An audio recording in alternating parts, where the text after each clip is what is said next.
Oh my gosh, there's not near enough time in the day. How am I supposed to get everything done? I need to do contracts, I need to write resolutions, I need to do inspections. What am I gonna do?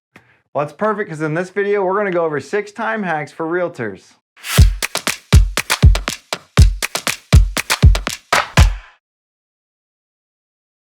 What's going on, everybody? Kyle Powers here with the Elevated Realtors at eXp Realty. First off, thank you so much for checking out our channel. I do appreciate it.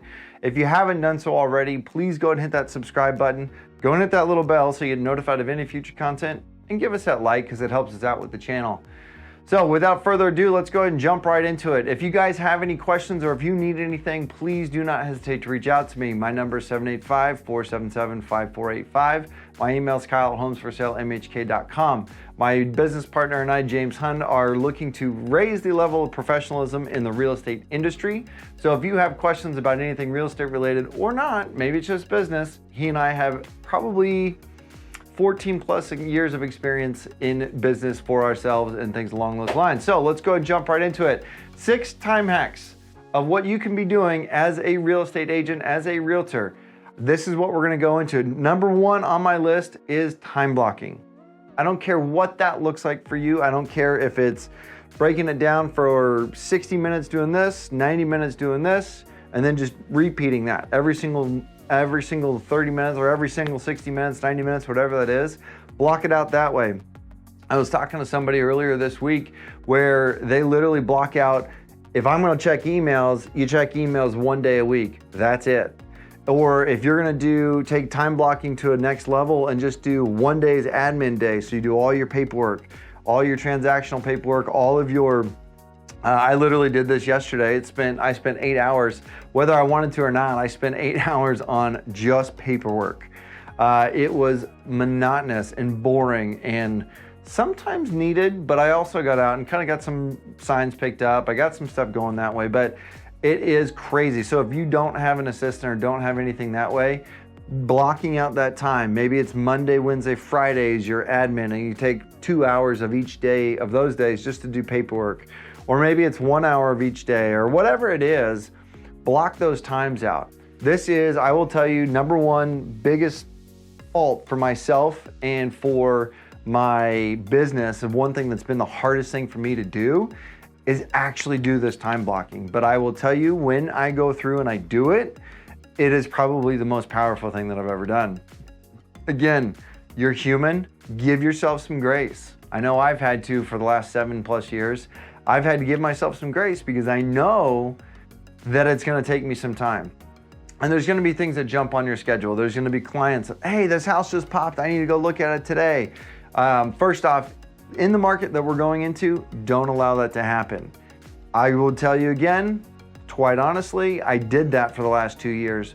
Don't do it anymore, okay? Now, there's gonna be some give and take on that one. The other thing with that time blocking that I'll tell you that helps a lot, or at least giving yourself grace, is have some push time.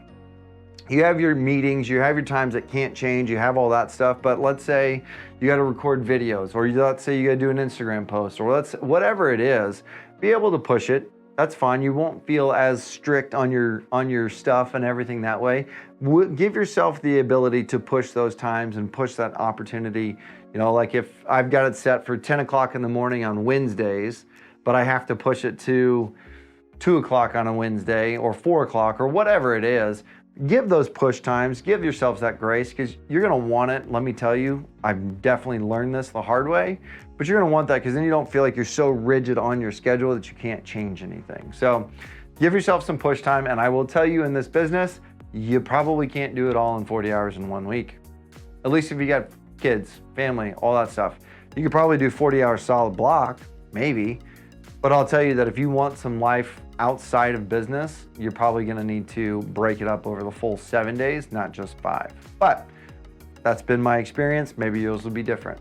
Number 2 on our list we are gonna go over is get rid of any and all notifications. Don't have an email notification. Don't have text message notifications. Don't have phone call notifications. My phone is always on silent. Always. Again, I love my wife, but she is always on silent. She is always, and I think there's a way that you can do this, so I apologize to my wife up front. But there's a way that you can put on do not disturb. So when you're on your on times and your time blocking, turn it all off. I'll tell you right now, my phone is on silent, and it is on silent all day long, all day. I have times that I check my emails. I have times that I check my text messages. I have times that I check my phone for phone calls or call people back or do all that kind of stuff. I try really hard not to allow people to jump into that stuff. My door right now to my office, it's locked. Nobody's getting in here. Nobody's checking it out. No one's gonna get into my space unless I allow them to get into my space. I've got clients know that they can text me and I'll get back to them as soon as I can. They know that they can always call me and leave voicemails.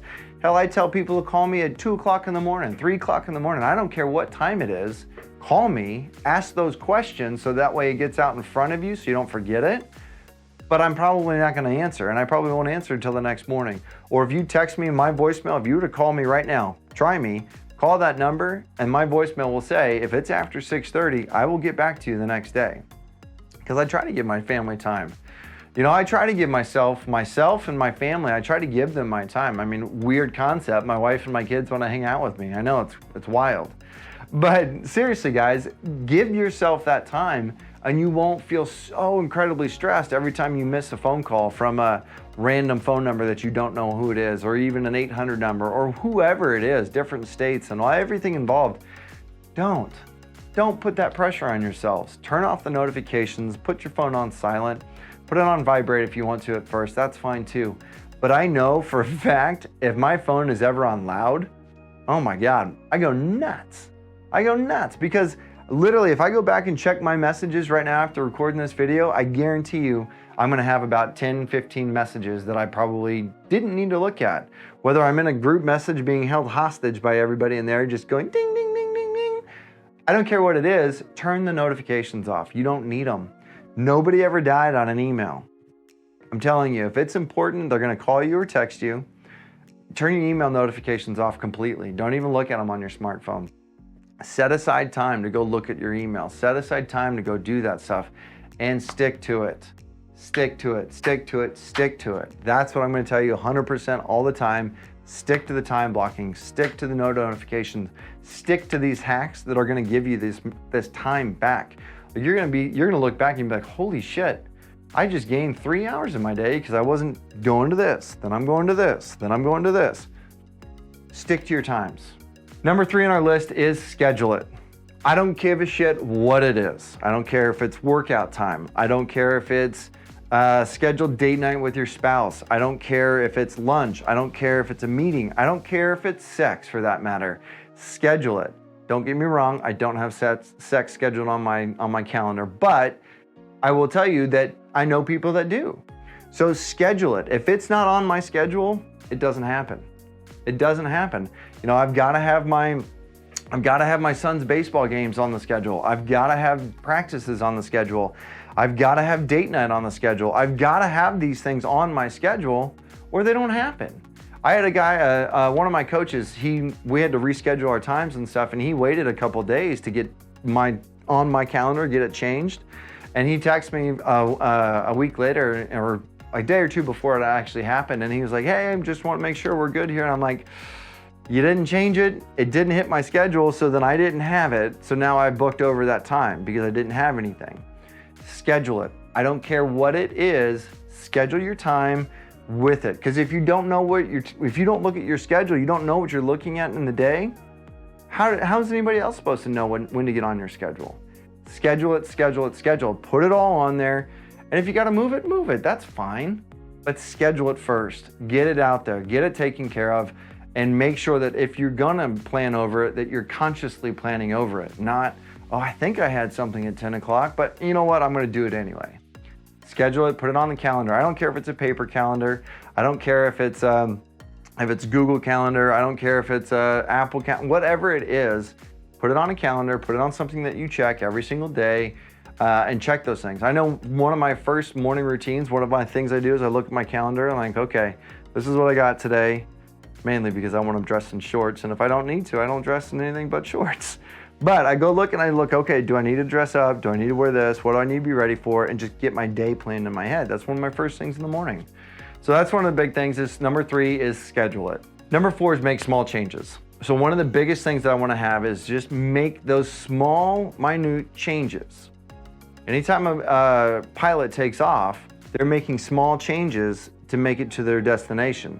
They're not making a hard left turn, a hard right turn, and when they get there, they're making small changes to make sure that they stay on course with that. You're not going to do this overnight. I promise you, you won't do this overnight. This, for me, has been things that have been happening for years and years and years and years of being in the professional industry, owning my own business. I don't care what it is. I had to shift every single time one of my kids was born. Everything changed. So I had to change, be able to move, be able to make these small changes, be able to do that kind of stuff. One of the things I've had to make a small change at is I try to text my wife back every single time. I try to be quick on it. I try to give her that respect, especially when she's expecting me to pick a kid up or be home or do whatever. I try to make sure that I have her ready, not ready. I try to make sure that give her the respect of giving that time. Now, again, I'll be the first one to tell you I'm not the best at it. She will be the second one to tell you, if not pushing to be the first.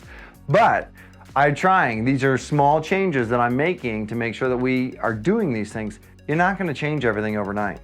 Will you change eventually? Yeah, if you want it bad enough, you'll change.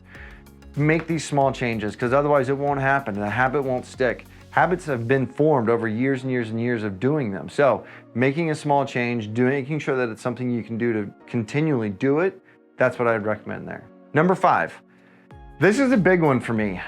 I don't schedule a meeting that's any longer than an hour. I'll give you 2 parts to number 5.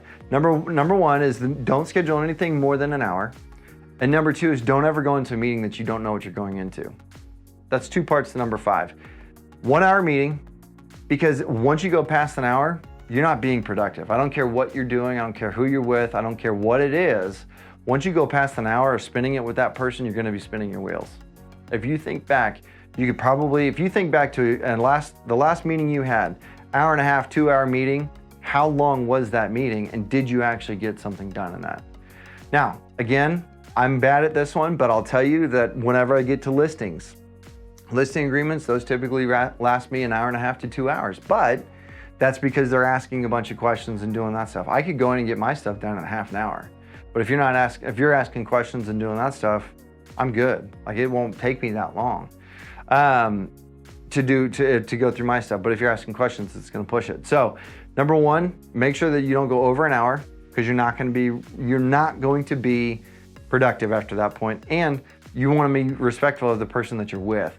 And number 2 is don't go into a meeting you don't know. I get people all the time that are trying to get onto my calendar, and they're like, hey, I want to meet with you next week. Hey, I want to meet you at this time. Hey, I want to do this. Hey, I want to do this. Okay, what's it for? Well, I don't want to talk. That's why I want to talk to you in person. No, I'm not meeting with you unless you can tell me what it's for. If you can't tell me what it's for, then why would I agree to meet with you? 1, you're going to bombard me with a bunch of questions that I won't have the answer to or want to answer. Or 2, I'm not going to be prepared, and I don't want to do that because I don't want to waste my time. So don't take an hour, any more than a longer than an hour meeting, and know what you're going into on that one. That's number 5.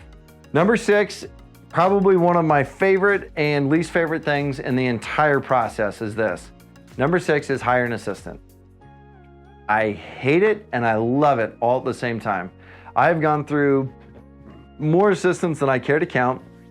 I love every one of them. Every one of them has been great for a little bit, and then things start to happen, whether it's different things as far as that goes. But hire that assistant, leverage your time, take care of a lot of different items. They can do so many things. Those money-making activities that you need to be focused on, let them take care of everything else. You take care of the money-making activities, making phone calls, writing contracts, doing all that stuff. Let them handle paperwork. Let them handle scheduling inspections. Let them handle all that stuff. I don't care if it's a transaction coordinator. I don't care if it's a virtual assistant. Like, I've got a virtual assistant that takes care of a lot of my SEO stuff. I've got another assistant that takes care of all of my admin stuff, or not admin, all of my ads and things like that. I've got another assistant that takes care of the transaction coordination piece of it. All of this stuff, nobody has to be local anymore. That's the beauty of our industry right now, is that nothing has to be local. unless you're doing sign pickups and you're doing stuff like that. Those obviously have to be local, but you can still hire those out. The town that I'm in, I could go hire college kids if I wanted to. I have college kids go out, hire them out, take care of pick up the signs, pick up the lock boxes, pick up all that stuff. You pay them $30 a sign or $30 a listing to go drop a sign and pick a sign up. They do it, they're at the house twice. Perfect. They love it. It's beer money or it's whatever money they want it for, but it's money and it's a simple thing. And that's $30 that you just saved, 2.5 hours, 3 hours on, depending on how close the property is to you. So leverage as many people as you can and as many things as you can and get into this industry, like even scheduling Facebook posts, Instagram posts, whatever posts, go through that and leverage those things. You can leverage them. I don't care what it is. In today's day and age and in this industry, you have so many different opportunities that you could go leverage people. Like I said, you can do the virtual assistant, a transaction coordinator, just a straight up assistant. I don't care what it is, but I would highly recommend leveraging and leverage very quickly. One of the things that I really messed up on when I first started in the business is I was like, oh, I don't have money, I can't do that. Oh, I don't have money, I can't do that. Oh, I can't do this, I can't. No, I couldn't afford, I should not have been able to afford the fact to not do that because I need to be so damn busy doing the work and doing everything that way that I don't have time to do that paperwork. I need to pay somebody else to do it. I don't know the industry average, but I know the average that I've seen is $250 for someone to take care of contract to close paperwork. Done. No brainer at that point in time. So hire those out, leverage your people, leverage people around you. Don't learn Facebook ads. Don't learn Instagram ads. Go pay somebody to do that. Go pay somebody to go do that stuff for you because you don't need to be spending your time on that. Go spend your time on making phone calls, following up with people, checking in on them, doing those things that are gonna make you money. Go do that. Leverage everything else. 100% leverage everything else. I would live off a percentage of your income and take 70% of the rest. Live off 30%, take 70% to go towards leveraging and everything else. Because here's the thing, if you can go do and leverage that fully, your 30% of your income, that 30% is gonna multiply. It's gonna exponentially get bigger. So be aware of that, know that stuff. So leverage people and make sure you get you taken care of. Thank you so much, everybody, for checking out the channel. I do appreciate it. If you do have any questions about the real estate industry, or if you have questions about buying, being a buyer's agent, being a seller's agent, being a transaction coordinator, hiring your first transaction coordinator, I don't care what it is, and maybe you're thinking about switching brokerages, give me a call. I've been with 3. I've been with the Keller Williams, I've been with the local brokerage, and I'm currently with eXp Realty. If you have questions, I am an open book. I'm completely transparent. So if you have anything that you are interested in or just have straight up questions on, give me a call, shoot me a text, give me an email. I don't care what it is, get a hold of me. My number is 785-477-5485. My email is kyle@homesforsalemhk.com. Reach out, I'm here to help. If not, continue to check out our videos where all this content's on here for free. So thank you so much for checking it out. Go and hit that subscribe button, go and hit that little bell, and give us that like and share our channel because it helps us grow. So anyway, until next time, I appreciate it.